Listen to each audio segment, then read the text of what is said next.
Good morning students. आज हम हिंदी पाठ्य पुस्तक वसंत भाग 3 का पाठ 14 अकबरी लोटा पढ़ेंगे और समझेंगे।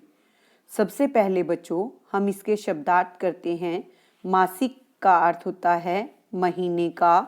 एकाएक का अर्थ होता है बच्चों अचानक, सनसनाया, घबराया हुआ, असमर्थ, पूरा करने में सक्षम या समर्थ न होना। इसके बाद है बच्चों तिलमिला उठना, क्रोधित होना। आगे देखिए प्रबंध। प्रबंध का अर्थ होता है इंतजाम, साख, विश्वास या भरोसा, प्रतिष्ठा, इज्जत करना, दुम दबाकर भागना, डर कर भाग जाना। इसके बाद है बच्चों विपदा। मुसीबत को कहते हैं। खुक, खाली हाथ को कहते हैं। हेकड़ी। हेकड़ी का अर्थ होता है बच्चों अकड़ना, डामल फांसी।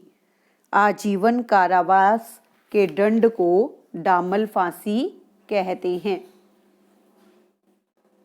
उधेड़ बुन। उधेड़ बुन का अर्थ होता है हाँ या ना की स्थिति में फंसना।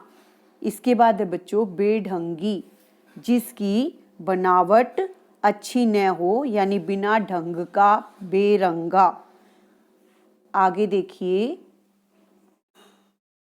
अदब। अदब माने सम्मान देना या इज्जत करना, चू करना, यानी कुछ कहना। मुंडेर, छत पर किनारे पर बनी दीवार, गुस्सा पीकर, यानी क्रोध को दबाकर। आगे देखिए उल्का, टूटा हुआ आकाशीय पिंड। इजाद का अर्थ होता है बच्चों। आगे देखिए तिमजले। तिमजले का अर्थ होता है बच्चों 3 मंजिल का। काटो तो बदन में खून नहीं, यानी स्तब रह जाना। अनाधिकारी, जिसका अधिकार न हो। नख शिख, सिर से पैर तक। बच्चों साइबान, धूप से बचाव का कपड़ा। सांगोपांग, संपूर्ण को कहते हैं बच्चों। प्रकांड, यानी बहुत अधिक। कोष, खजाने को कहते हैं बच्चों। इसके बाद देखिए निरीही। निरीही माने बेचारा या कमजोर व्यक्ति को हम कहते हैं निरीही। ल्यूनाटिक, पागल को कहते हैं बच्चों। परमात्मा, ईश्वर को कहते हैं बच्चों। आगे देखिए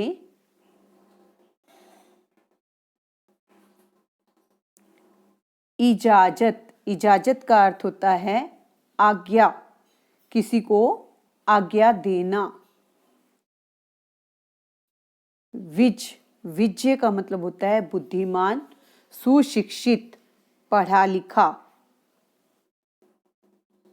बच्चों इसको विज्ञ भी बोलते हैं, पर इसका अर्थ है बुद्धिमान होना। आगे देखिए मारा मारा फिरना, दर दर भटकना। इसके साथ है बच्चों वजू। वजू का अर्थ होता है नमाज पढ़ने से पहले शुद्धि हेतु हाथ पांव धोना। म्यूजियम, संग्रहालय को कहते हैं। दाम, मूल्य को कहते हैं बच्चों। किसी चीज को हम खरीदते हैं ना, वो जितने मूल्य में खरीदी जाती है उसको हम कहते हैं। लोभ, लालच को कहते हैं। आश्चर्य, हैरानी को कहते हैं। संग्रह करना, किसी चीज को इकट्ठा करने को कहते हैं। भूरता। भूरता का मतलब होता है बच्चों बुरी तरह से किसी भी चीज को मटिया मेट कर देना। इसके बाद आता है बच्चों ताव, यानी जोश आना। आगे देखिए डींग। डींग का मतलब होता है बच्चों अभिमान भरी कोरी गप करना। इसके बाद है बच्चों होड़। होड़ का मतलब होता है किसी से स्पर्धा यानी प्रतियोगिता करना। इसके बाद है बच्चों दिलोजान यानी दिल से, न्योछावर कुर्बान होना, जतन यानी प्रयत्न करना, बिलोर कांच को कहते हैं बच्चों बिलोर। आगे देखिए पारसाल, पारसाल का मतलब पिछले वर्ष या गत वर्ष। पुष्ट पीढ़ी को कहते हैं बच्चों। राहली यानी उसने वहां से जाने की आज्ञा ली या वहां से चला गया।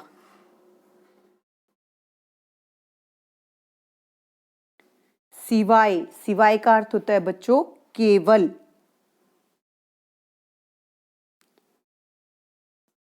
सहेजना, सहेजना का अर्थ होता है बच्चों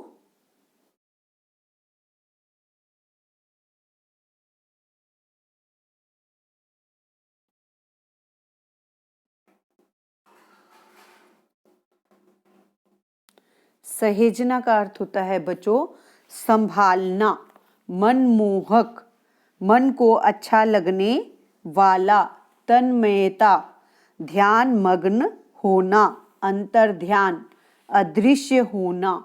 इसके बाद है बच्चों सिकड़ी, सिकड़ी का मतलब होता है जंजीर।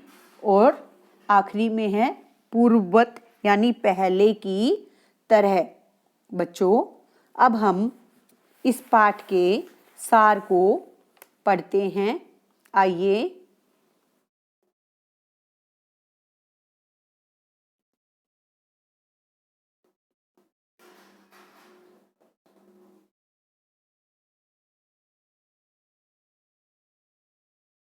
बच्चों इस पाठ के सार में अन्नपूर्णा वर्मा ये कहना चाहती हैं कि लाला झाऊलाल और बिलवासी मिश्र दो गहरे दोस्त थे और इस पाठ में उन दोनों गहरे दोस्तों ने किस प्रकार से चालाकी से एक अंग्रेज को मूर्ख बनाकर एक साधारण सा लोटा अकबरी लोटा बनाकर 500 रुपए में उसको बेच दिया और अपने दोस्त की जो जरूरत थी उसको पूरा किया। आइए बच्चों इस पाठ का सार समझते हैं। बच्चों इस पाठ में लाला झाऊलाल मुख्य पात्र हैं। उनकी आर्थिक स्थिति अच्छी थी और वे अच्छा खाते पहनते थे। काशी के ठठेरी बाजार में उनका अपना मकान था जिसके नीचे की दुकानों से ही लगभग 100 रुपये मासिक किराए के रूप में आता था, जिससे वे और उनकी पत्नी आराम से अपना गुजर बसर कर रहे थे। अचानक एक दिन उनकी पत्नी ने उनसे 250 रुपये की मांग कर दी। आर्थिक स्थिति अच्छी होने के बावजूद भी लाला झाऊलाल एक साथ इतने रुपए देने में असमर्थ थे। उनकी असमंजसपूर्ण स्थिति को देखकर उनकी पत्नी ने पैसे अपने भाई से लेने की इच्छा व्यक्त की। यह लाला के लिए अपमानजनक स्थिति थी। इससे उनके स्वाभिमान को ठेस पहुंचती। अतः उन्होंने अपनी पत्नी पर रोब जमाते हुए उसे 7 दिनों के अंदर ये पैसे देने के लिए वायदा किया। उन्हें विश्वास था कि वे 7 दिनों के अंदर इतने पैसों का इंतजाम या प्रबंध कर लेंगे। यह उनकी मजबूरी भी थी क्योंकि पत्नी द्वारा अपने भाई से पैसे लेना लाला झाऊलाल की स्थिति को नीचा कर देता। वे अपनी पत्नी की नजरों में गिरना नहीं चाहते थे। लाला झाऊलाल ने अपनी पत्नी से 7 दिनों के अंदर पैसे देने का वायदा तो कर दिया था, लेकिन जब 4 दिन बीत गए और उसके बावजूद अभी तक पैसों का इंतजाम न हो सका तो यह उनके लिए प्रतिष्ठा का विषय बन चुका था। पैसों का इंतजाम न हो पाने की स्थिति में वे अपनी पत्नी की नजरों में गिर जाते। अतः उन्होंने 5वें दिन अपनी परेशानी अपने मित्र पंडित बिलवासी दास जी को बताने का निर्णय किया। पंडित बिलवासी मिश्र की भी स्थिति अभी ऐसी नहीं थी कि वो लाला जी को कुछ पैसे दे सकें। इसके बावजूद उन्होंने लाला जी को पैसों का इंतजाम करने के लिए कह दिया कि वो पैसों का प्रबंध जरूर करेंगे और उनको ये विश्वास दिलाया। अपनी पत्नी को दिए गए समय के अनुसार अंतिम 7वां दिन आ गया, लेकिन अभी तक लाला झाऊलाल और उनके मित्र पंडित बिलवासी मिश्र पैसों का इंतजाम नहीं कर सके थे। लाला झाऊलाल अब पूरी तरह अपने मित्र पंडित बिलवासी मिश्र पर आश्रित थे, उन्हीं का आसरा रह गया था। लेकिन अभी तक पंडित बिलवासी मिश्र पैसों का इंतजाम करके उनके घर नहीं पहुंचे थे, जिसके कारण लाला झाऊलाल अत्यंत चिंतित थे। इसी उधेड़ बुन में पड़े झाऊलाल छत पर व्याकुल होकर बेचैन होकर टहल रहे थे। उन्हें पैसों का इंतजाम अभी तक न होने की चिंता सता रही थी और वे बेचैनी से अपने मित्र पंडित बिलवासी मिश्र का इंतजार कर रहे थे। प्यास लगने पर उन्होंने पानी के लिए आवाज लगाई। घर में नौकर न होने पर उनकी पत्नी स्वयं उस लोटे में पानी लेकर आई, जो लोटा अपने बेढंगेपन के कारण बिलवासी जी को बिल्कुल भी पसंद नहीं था। इसके बावजूद उन्होंने बिना कुछ कहे लोटे में पानी पीना शुरू किया। अभी 1-2 घूंटी पानी पिया था कि लोटा उनके हाथ से छूट गया।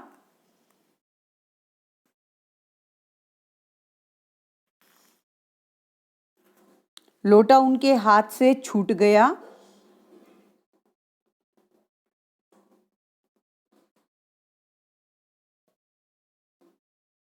और गली में जा गिरा। तिमंजले मकान से पानी भरा लोटा नीचे गिरने से गली में जोर का हो हल्ला हो गया। हल्ला मचाती भीड़ उनके घर के आंगन में घुस आई।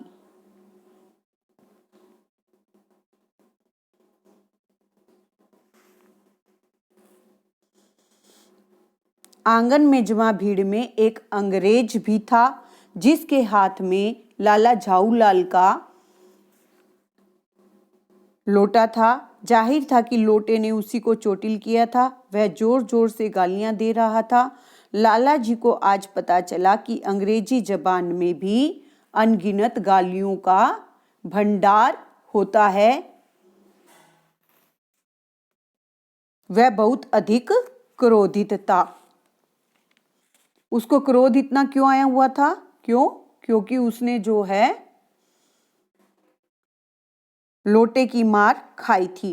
लोटे से चोटिल अंग्रेज व्यक्ति के गुस्सा होने पर लाला जी को समझ नहीं आ रहा था कि वे क्या करें। उसी समय आंगन में खड़ी भीड़ को चीरते हुए पंडित बिलवासी मिश्र का घर में आगमन हुआ।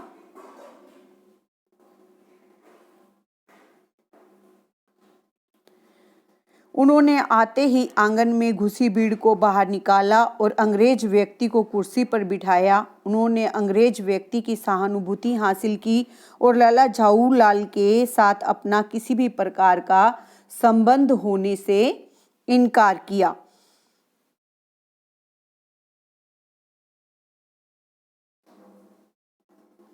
ताकि वे चोटिल अंग्रेज व्यक्ति का विश्वास प्राप्त कर सकें।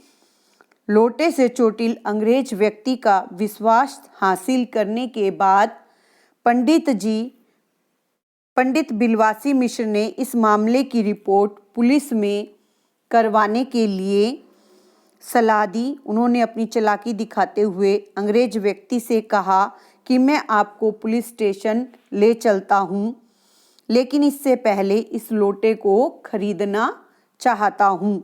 उन्होंने लाला झाऊलाल से लोटे को 50 रुपए में खरीदने के लिए कहा। अंग्रेज ने कहा कि इस साधारण लोटे की 50 रुपए कीमत आंकने पर वह आश्चर्यचकित हो गया। तब पंडित बिलवासी मिश्र ने उसे बताया कि यह कोई साधारण लोटा नहीं है, यह प्रसिद्ध अकबरी लोटा है, जिसकी तलाश दुनिया भर में की जा रही है। यह 16वीं शताब्दी का बादशाह हुमायूं जब शेर शाह सूरी से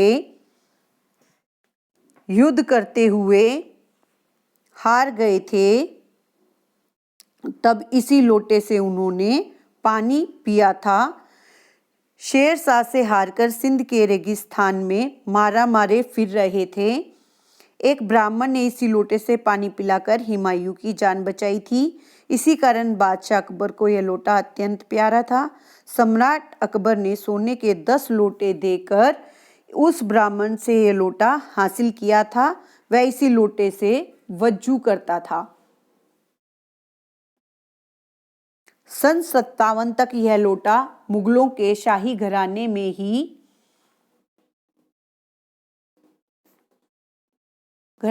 ही था, लेकिन उसके बाद लापता हो गया। पता नहीं यह लोटा इस आदमी के पास कैसे आया। म्यूजियम वाले इसके लिए बहुत अच्छा पैसा दे सकते हैं। पंडित बिलवासी मिश्र ने अंग्रेज से कहा, उन्हें ऐतिहासिक चीजों का संग्रह करने का शौक है और यह लोटा खरीदकर वे इसे अपने संग्रहालय में रखना चाहते हैं। ऐसा शौक वास्तव में अंग्रेज व्यक्ति को भी था। अब उसके अंदर यह भावना जगी कि वह इस लोटे को प्राप्त करे और उसके लिए यह एक बड़ी उपलब्धि होगी। वह लोटे पर अपना अधिकार जमाने लगा, क्योंकि उस लोटे से उसने ही चोट खाई थी और वह ऊपर से नीचे तक पूरी तरह से भीग गया था। लोटे को खरीदने के लिए उसने पंडित बिलवासी मिश्र से बोली लगानी आरंभ कर दी, जो 50 रुपए से शुरू होकर 250 रुपए तक पहुंच गई। पंडित बिलवासी ने जैसे ही लाला झाऊलाल को 250 रुपए लोटे के बदले में देने चाहे, वैसे ही अंग्रेज व्यक्ति ने 500 रुपए देकर वह लोटा खरीद लिया। बच्चों, आगे देखिए, यह लोटा खरीदकर अंग्रेज जो है वो बहुत अधिक प्रसन्न था।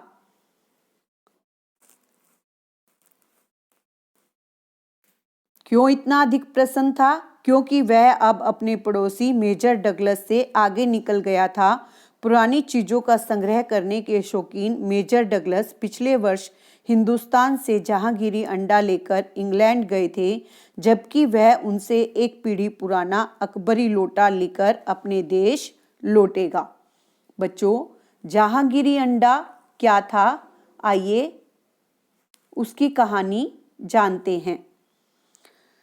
नूरजहां एवं जहांगीर के बीच प्रेम की शुरुआत कबूतर से ही हुई थी और एक बार जब नूरजहां से जहांगीर ने पूछा कि आपने हमारा एक कबूतर कैसे उड़ाया, तो नूरजहां ने उनका दूसरा कबूतर उड़ाकर बताया। उसी भोलेपन पर रीझकर जहांगीर ने उनसे प्यार करना शुरू किया। उसी कबूतर के एक अंडे को उन्होंने बिल्लोर की हांडी में संभाल कर रखा था। बच्चों, बिल्लोर का मतलब पहले भी आपको बताया, कांच की हांडी, यानी कांच की हांडी में संभाल कर रख दिया था, जो बाद में जहांगीरी अंडे के नाम से प्रसिद्ध हुआ। इस कहानी के आधार पर ही मेजर डगलस ने इसे दिल्ली के एक मुसलमान से 300 रुपए में खरीदा था। लाला झाऊलाल पैसे पाकर बेहद खुश थे। पंडित बिलवासी मिश्र ने अपनी चालाकी से एक बेकार लोटे के बदले में 500 रुपए उनको दिलवा दिए थे, जबकि उन्हें आवश्यकता सिर्फ 250 रुपए की ही थी। पंडित बिलवासी जी उन्हें पैसे सहेज कर रखने की हिदायत देकर वहां से चले गए। जब पंडित जी बिलवासी मिश्र लाला झाऊलाल के लिए पैसों का इंतजाम न कर सके, तो उन्होंने अपनी पत्नी के संदूक से चुपके से पैसे निकाल लिए थे। लाला जी के पैसों का इंतजाम हो जाने पर उन्होंने वो पैसे रात को 1 बजे उठकर अपनी सोई पत्नी के गले से चेन में लगी चाबी निकालकर संदूक से निकाले गए पैसों को फिर से उसमें वापस रख दिया और संदूक बंद कर चाबी अपनी पत्नी के गले में डाल दी। इसके बाद वे निश्चिंत होकर सुबह देर तक सोते रहे। बच्चों, इस पाठ में हमने जाना किस प्रकार से अन्नपूर्णानंद वर्मा जी ने 2 मित्रों के सच्चे प्रेम की कहानी को व्यक्त किया है किस प्रकार से वो अपने मित्र के लिए 2 बार पैसों का इंतजाम करते हैं। एक बार तो अपनी पत्नी के संदूक से निकालकर और दूसरी बार एक बेकार लोटे को अपनी चालाकी से एक प्रसिद्ध अकबरी लोटा बनाकर। बच्चों, हमने पाठ पढ़ा और समझा। धन्यवाद।